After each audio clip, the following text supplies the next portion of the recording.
Innal hamdalillah nahmaduhu wa nasta'inuhu wa nastaghfiruh wa na'udzu billahi min shururi anfusina wa min sayyiati a'malina may yahdihillahu fala mudhillalah wa may yudlil fala hadiyalah wa ashhadu an la ilaha illallah wahdahu la syarikalah wa ashhadu anna Muhammadan abduhu wa rasuluh sallallahu alaihi wasallam. Qala Allah ta'ala fi kitabihil karim, ya ayyuhalladzina amanu taqullaha haqqa tuqatih wa la tamutunna illa wa antum muslimun. Amma ba'du, para jamaah rahimakumullah, kita lanjutkan kajian kitab Al-Wajibat. Kita masih membahas aqsamul kufri al-akbar, macam-macam kufur akbar. Kufur akbar yang pertama, kufur takdzib, kufur karena mendustakan.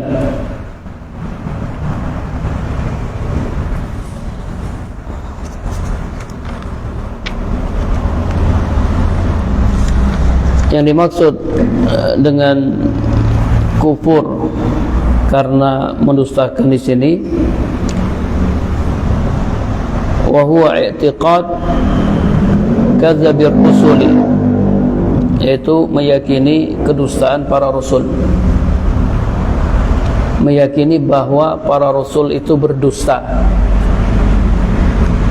Siapa yang meyakini bahwa para rasul itu berdusta, maka dia kafir, keluar dari Islam, atau mendustakan para rasul.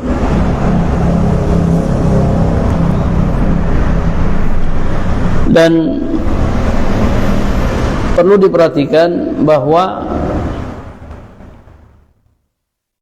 mendustakan satu orang rasul itu berarti mendustakan seluruh rasul.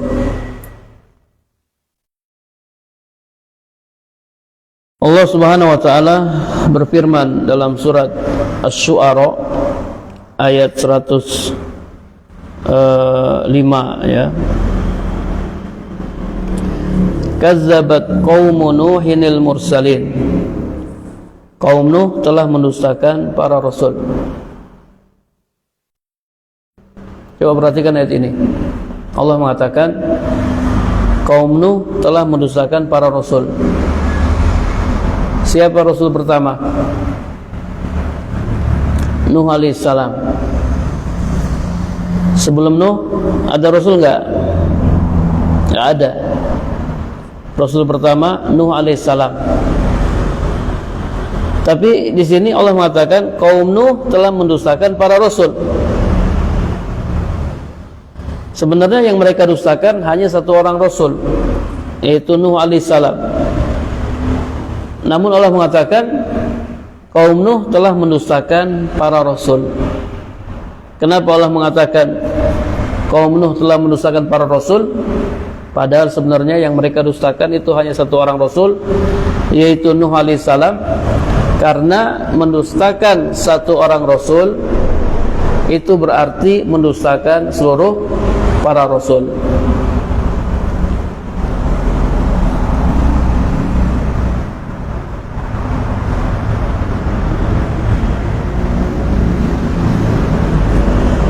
Berarti orang yang beriman kepada Rasul Isa misalnya, Nabi Isa atau Nabi Musa, kemudian mereka mendustakan Nabi Muhammad sallallahu alaihi wasallam, pada hakikatnya mereka telah mendustakan Nabi Isa dan Nabi Musa. Karena kaidahnya mendustakan satu rasul itu berarti mendustakan seluruh rasul. Kalau mereka mendustakan Rasul Muhammad sallallahu alaihi wasallam, berarti mereka juga mendustakan Rasul Musa dan Rasul Isa. Pada hakikatnya mereka tidak beriman kepada Nabi Isa dan Nabi Musa karena mereka mendustakan Nabi Muhammad sallallahu alaihi wasallam. Mereka dikatakan beriman kepada Nabi Musa dan Nabi Isa kalau mereka beriman kepada Nabi Muhammad sallallahu alaihi wasallam. Jadi ini satu paket, tidak bisa dipisah-pisah. Tidak bisa, oh saya beriman kepada nabi yang ini, kemudian saya tidak beriman kepada nabi yang itu. Tidak bisa. Siapa yang beriman kepada sebagian rasul dan mengingkari rasul yang lain, maka pada hakikatnya dia telah mengingkari seluruh para rasul.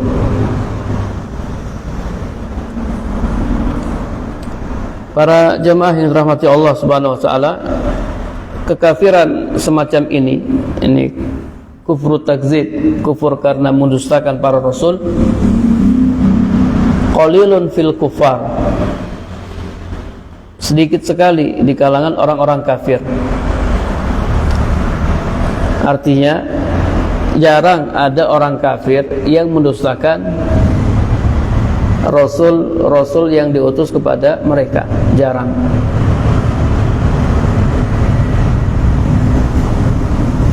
Jadi orang-orang kafir yang bertemu dengan para rasul dan sampai kepada mereka dakwah para rasul, sedikit sekali yang memiliki kekafiran dalam bentuk ini. Kenapa demikian? Fa inna Allah Ta'ala ayyada rusulahu bil mu'jizat. Karena Allah Subhanahu wa taala menguatkan para rasulnya dengan mukjizat. Tak bisa didustakan, tak bisa. Mereka membawa mukjizat. Kemudian Allah juga memberikan kepada mereka al-barahin, bukti-bukti yang sangat jelas, wal ayat, dan ayat-ayat yang menunjukkan kebenaran mereka, sehingga sulit untuk mendustakan para rasul. Itu sulit. Kalau ada orang yang jujur misalnya, dia menyampaikan berita kepada kita, kemudian dia membawa bukti-bukti yang jelas, kita nggak bisa mendustakannya, nggak bisa, sulit untuk mendustakannya, sulit. Kenapa? Dia orang yang jujur, orang yang terpercaya, tidak pernah bohong. Dia menyampaikan berita kepada kita dan dia membawa bukti-bukti yang kuat. Sulit bagi kita untuk mendustakannya. Oleh karenanya jarang ada yang kafir karena mendustakan para rasul. Jarang. Kebanyakan orang-orang kafir itu kafirnya karena apa? Bukan karena mendustakan para rasul. Kafirnya karena istikbar, karena sombong. Nanti kita akan bahas jenis kedua dari kekafiran, kufur karena sombong.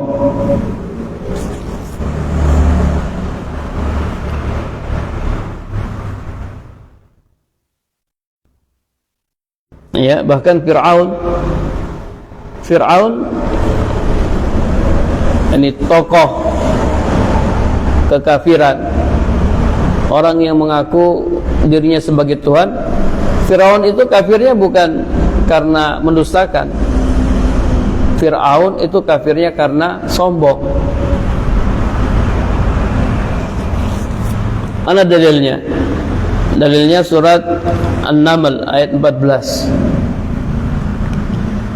Allah Subhanahu wa taala berfirman tentang Fir'aun dan kaumnya, wajahadu biha wastaiqanatha anfusuhum zulman wa uluwan, dan mereka mengingkarinya, mengingkari mukjizat yang dibawa oleh Nabi Musa karena kezaliman dan kesombongan mereka. padahal hati mereka meyakini kebenarannya. Fir'aun mendustakan Nabi Musa karena sombong. Hatinya meyakini bahwa Nabi Musa itu benar, cuman karena dia sombong, dia mendustakan Nabi Musa alaihissalam. Demikian pula orang-orang musyrik yang dihadapi oleh Nabi sallallahu alaihi wasallam, kekafiran mereka bukan karena mendustakan Nabi Muhammad, bukan. Kekafiran mereka karena mereka mengingkari ayat-ayat Allah. Dalam surat Al-An'am ayat 33, Allah Subhanahu wa taala berfirman kepada Nabi Muhammad sallallahu alaihi wasallam, "Fa innahum la yukazzibuna walakinna adh-dhalimina bi ayatillahi yajhadun." Sesungguhnya mereka tidak mendustakanmu. Fa innahum la yukazzibuna. Sebenarnya mereka tidak mendustakanmu wahai Muhammad.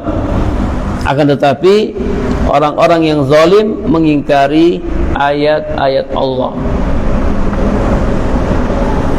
Bagaimana bisa mereka mendustakan Nabi Muhammad sallallahu alaihi wasallam padahal beliau dikenal orang yang jujur dan terpercaya. Nabi Muhammad tidak pernah bohong, baik sebelum beliau diangkat menjadi nabi dan rasul maupun sesudah beliau diangkat menjadi nabi dan rasul. Orang yang jujur, orang yang terpercaya. Makanya kalau mereka punya barang-barang berharga, mereka titipkan kepada Nabi Muhammad sallallahu alaihi wasallam. Karena mereka percaya kepada Nabi Muhammad sallallahu alaihi wasallam. Ketika Nabi hijrah ke Madinah, Nabi berpesan kepada Ali untuk mengembalikan barang-barang titipan. Ini ada barang-barang titipannya orang, tolong kembalikan ke pemiliknya. Jadi mereka tidak beriman kepada Nabi, tapi mereka titipkan barang-barang mereka kepada Nabi Muhammad SAW. Bukan karena mereka mendustakan Nabi, bukan. Karena mereka mengingkari ayat-ayat Allah Subhanahu wa ta'ala. Nabi menyampaikan sesuatu yang sudah menjadi kebiasaan mereka, menyembah kesembahan-sembahan selain Allah. Kata Nabi, tinggalkanlah sembahan-sembahan tersebut, sembahlah Allah semata. Ini ya, kita kalau menyampaikan sesuatu dan bertentangan dengan adat kebiasaan masyarakat, biasanya masyarakat menolak. Walaupun yang kita sampaikan itu benar, tapi kalau bertentangan dengan adat istiadat, kebiasaan mereka, mereka tolak. Ini para jamaah yang dirahmati Allah Subhanahu wa ta'ala. Dalil yang dibawakan oleh penulis tentang kufur takdzib, surat Al-Ankabut ayat 68.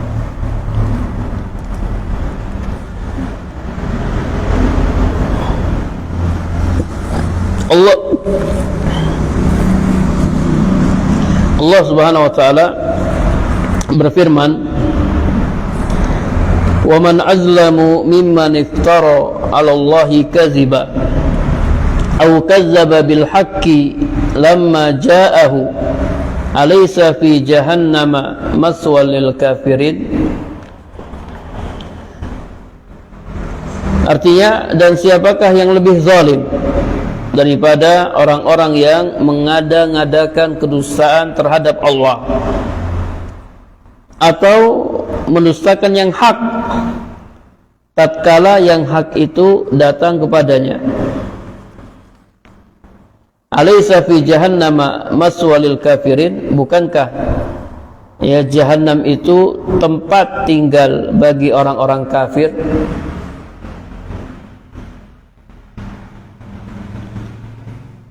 Perhatikan ya ayat ini, Allah Subhanahu wa taala mengatakan wa man azlamu. Ma makna wa man azlamu? Ai la ahad azlamu wa asaddu uqubah. Enggak ada seorang pun yang lebih zalim, yang lebih keras hukumannya daripada orang-orang yang mengada-ngadakan kedustaan atas Allah.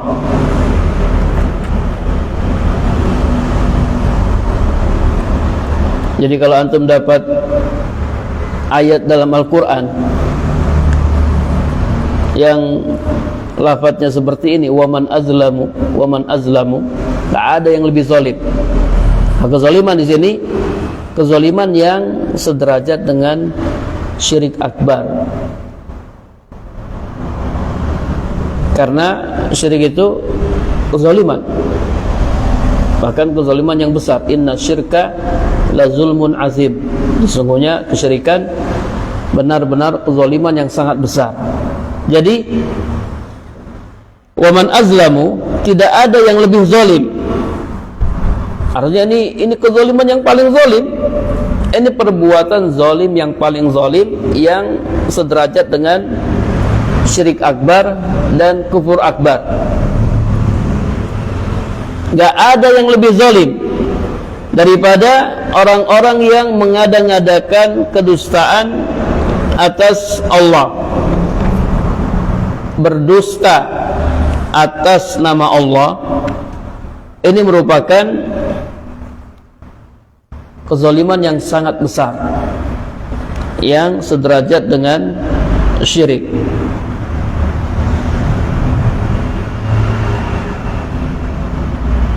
Ya, berdusta atas nama Allah.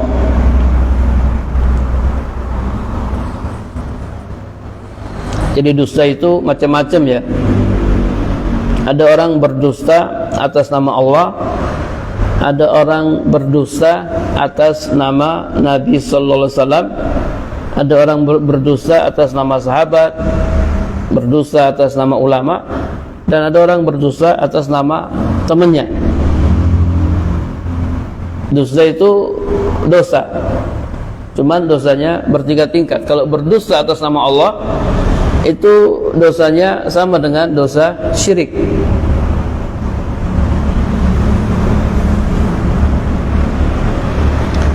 Coba antum perhatikan surat Al-A'raf ayat 33. Allah Subhanahu wa taala berfirman, "Qul innama harrama rabbi al-fawahisha ma dhahara minha wa ma batan wal isma wal baghya bighairil haqqi wa an tusyriku billahi ma lam yunazzil bihi sultana wa an taqulu 'alallahi ma la ta'lamun." Katakanlah, sesungguhnya Rabbku hanya mengharamkan perbuatan keji, baik yang nampak ataupun yang tersembunyi, dan perbuatan dosa, melanggar hak manusia tanpa alasan yang benar. Dan Rabbku juga mengharamkan mempersekutukan Allah dengan sesuatu yang Allah tidak menurunkan hujjah atasnya, dan mengharamkan mengada-ngadakan terhadap Allah apa yang tidak kamu ketahui. Artinya berbicara tentang Allah tanpa ilmu. Dalam ayat ini, kata para ulama, Allah mengurutkan perkara-perkara yang diharamkan, mulai yang paling rendah sampai yang paling tinggi. Yang paling tinggi adalah berbicara tentang Allah tanpa ilmu. Ini dosa yang paling tinggi, keharaman yang paling tinggi, antaqulu 'alallahi ma la ta'lamun. Kamu mengada-ngadakan terhadap Allah apa yang tidak kamu ketahui, atau berbicara tentang Allah tanpa ilmu. Ini masuk kategori apa? Berdusta atas nama Allah. Keharaman yang paling besar, berbicara tentang Allah tanpa ilmu, atau berdusta atas nama Allah. Seperti apa contohnya? Orang yang berdusta atas nama Allah, seperti orang yang mengatakan Allah punya sekutu, atau mengatakan Allah punya anak, atau Allah punya istri, dan seterusnya. Ini berdusta atas nama Allah, yang merupakan perbuatan yang paling zalim, yang sederajat dengan syirik akbar atau kufur akbar.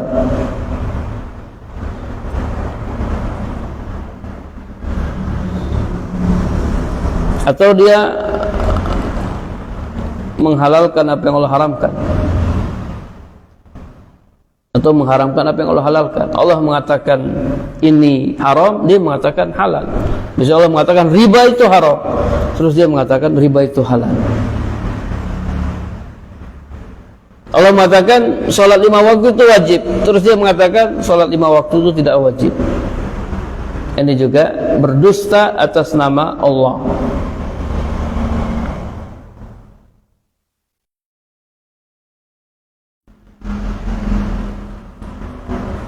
Demikian pula berdusta atas nama Nabi sallallahu alaihi wasallam.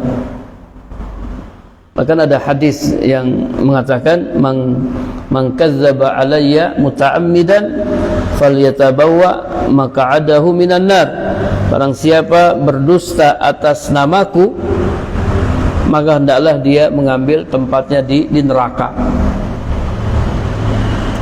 Berdusta atas nama Nabi sallallahu alaihi wasallam seperti orang yang mengatakan Nabi telah bersabda demikian dan demikian, padahal Nabi tidak pernah menyampaikannya, Nabi tidak pernah mengatakannya, tidak pernah menyabdakannya.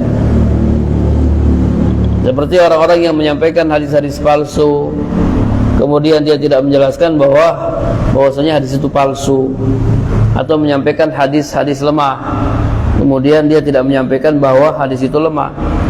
Ini termasuk orang yang berdusta atas nama Nabi sallallahu alaihi wasallam. Tapi ini perbuatan zalim yang paling besar yang pertama yang disebutkan dalam ayat ini, mengada-ngadakan kedustaan terhadap Allah.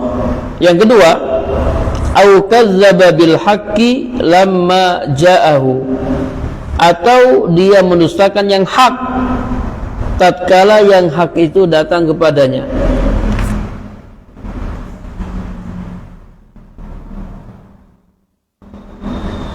Al-haq sini maksudnya apa? Atau dia mendustakan yang hak tatkala yang hak itu datang kepadanya. Kata para ulama, al-haq di sini Nabi sallallahu alaihi wasallam. Atau dia mendustakan Nabi sallallahu alaihi wasallam tatkala Nabi datang kepadanya. Ini juga termasuk perbuatan zalim yang paling zalim, yang sederajat dengan apa? Kesyirikan, dengan kekufuran. Oleh karenanya ini termasuk perbuatan apa?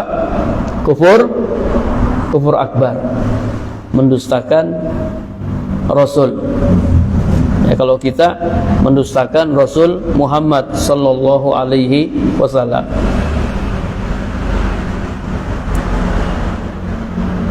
Berarti siapa yang mendustakan para rasul atau mendustakan Rasul Muhammad, maka dia kafir dengan kekafiran yang akbar.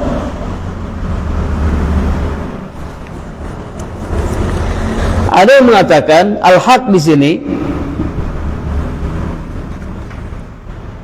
wa kazzaba bil haqqi lamma ja'ahu. Ada yang mengatakan al-haq di sini Al-Qur'an. Siapa yang mendustakan Al-Qur'an maka dia kafir. Jadi imma dia mendustakan Nabi Muhammad sallallahu alaihi wasallam atau dia mendustakan Al-Qur'an, maka kafir. kufur akbar.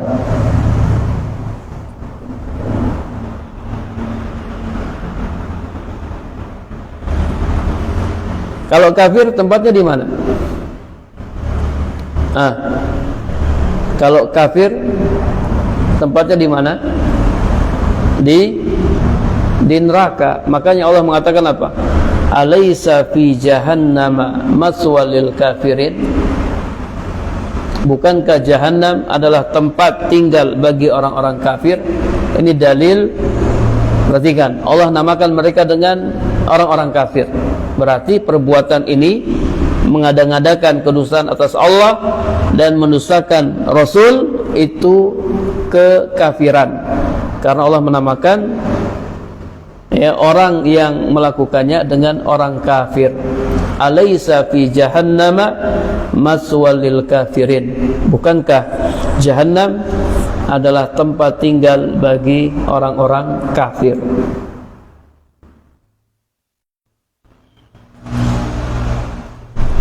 Fasammahumullahu ta'ala kafirin. Allah namakan mereka dengan kafirin karena mereka telah kafir. Ya, mereka mendustakan Nabi Muhammad sallallahu alaihi wasallam, maka mereka kafir. Para jamaah yang dirahmati Allah subhanahu wa ta'ala, jadi ini macam kufur akbar yang pertama, kufur takzib, kufur karena mendustakan. Dan kekufuran itu bukan hanya mendustakan, ya, kekufuran itu banyak macamnya. Karena ada sebagian kelompok seperti kelompok Murji'ah yang mengatakan kufur itu hanya takzib, kufur itu hanya mendustakan, padahal tidak benar.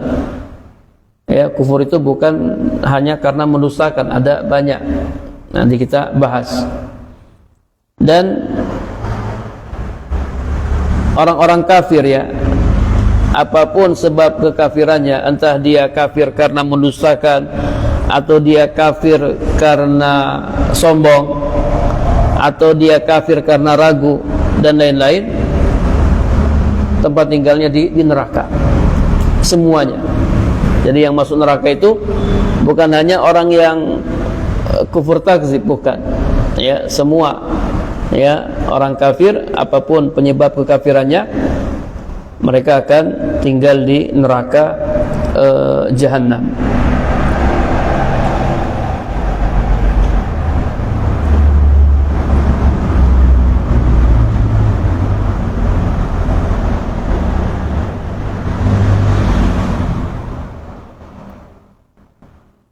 Baik, selesai, ya, pembahasan tentang kufur takzib, kufur karena mendustakan. Jadi seseorang itu bisa kafir, bisa keluar dari Islam karena dia mendustakan para rasul alaihimussalam. Dan mendustakan satu orang rasul itu berarti mendustakan seluruh para rasul.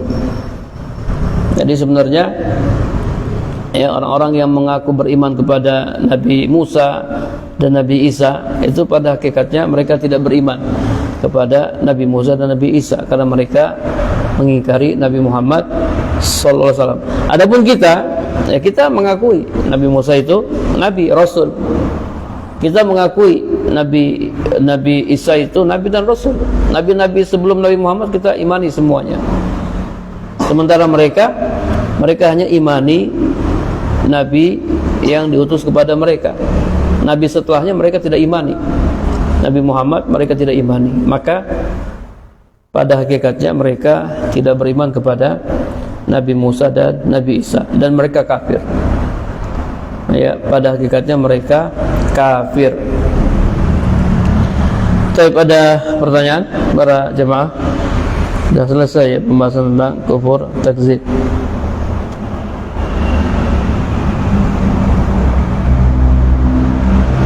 Ada yang ditanyakan?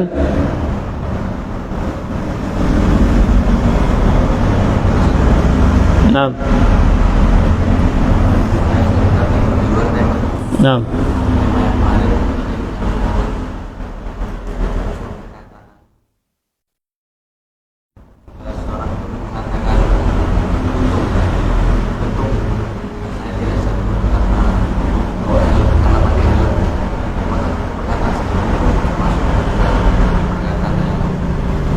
Dia apa yang dia katakan?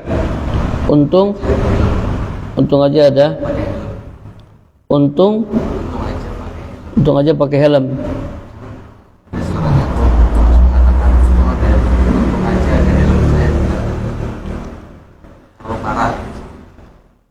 Nah, jadi kemarin sudah kita bahas ya, tidak boleh bersandar kepada sebab.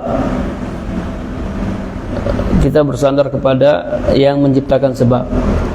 Kemudian juga ini dalam masalah hati ya, bersandar kepada Allah yang menciptakan sebab, tidak boleh bersandar kepada sebab. Kemudian ketika kita mengucapkannya pun, yang kita ucapkan itu kita nisbatkan kepada Allah, baik itu misalnya kita dapat nikmat, atau kita terhindar dari musibah ya. Jadi misalnya dicontohkan oleh para ulama, termasuk kesyirikan orang yang mengatakan kami selamat dari penerbangan ini karena cuaca yang baik. Ini kesyirikan ini, atau kekufuran. Atau kami selamat dari penerbangan ini karena keahlian pilotnya. Ini kekufuran. Yang benar, kami selamat dari penerbangan ini karena Allah. Atau ya perkataan yang lain, kami sembuh karena dokter. Ini juga tidak dibolehkan. Kami sembuh karena obat, tidak boleh ya, ini masuk dalam kekufuran. Yang benar ya, kami sembuh karena Allah subhanahu wa ta'ala. Jadi orang-orang yang bertauhid, mereka berhati-hati dalam berbicara, semuanya disandarkan kepada Allah. Kalau antum mau selamat, ya antum pakai alhamdulillah. Alhamdulillah saya pakai helm ya. Semuanya alhamdulillah ya, karena dengan kita mengatakan alhamdulillah, kita telah menisbatkannya kepada Allah. Alhamdulillah saya selamat karena pakai helm. Tadi kalau nggak pakai helm, mungkin kepala saya sudah terluka ya. Jadi kita boleh mengucapkan sebab, tapi tidak boleh dengan pakai huruf waw ya. Bolehnya pakai summa. Saya sembuh karena Allah, kemudian karena dokter. Pakai kata kemudian. Saya sembuh karena Allah, kemudian karena obat. Kemudian karena obat. Karena kalau kita pakai dan dalam bahasa Arab, dan itu menyamakan. Kita telah menyamakan Allah dengan dokter, menyamakan Allah dengan obat dan seterusnya. Berbeda kalau kita pakai kata kemudian. Ya, kemudian itu tidak menyamakan. Tidak menyamakan. Jadi sekali lagi ucapan-ucapan seperti ini ya dihindari. Kita hindari. Untung ada kamu, untung ada helm. Ya. Kalau tidak mungkin saya sudah terluka dan seterusnya. Biasakan untung ada Allah. Alhamdulillah, ya alhamdulillah saya selamat ya. Jadi yang sudah ngaji tidak sama ya ucapannya dengan yang belum ngaji. Apalagi yang sudah ngaji tauhid, mereka sangat berhati-hati dalam mengucapkan sesuatu. Allahu a'lam bishawab. Baik, kita cukupkan dengan doa kafaratul majlis. Subhanakallahumma wa bihamdika asyhadu an la ilaha illa anta astaghfiruka wa atubu ilaik. Assalamualaikum warahmatullahi wabarakatuh.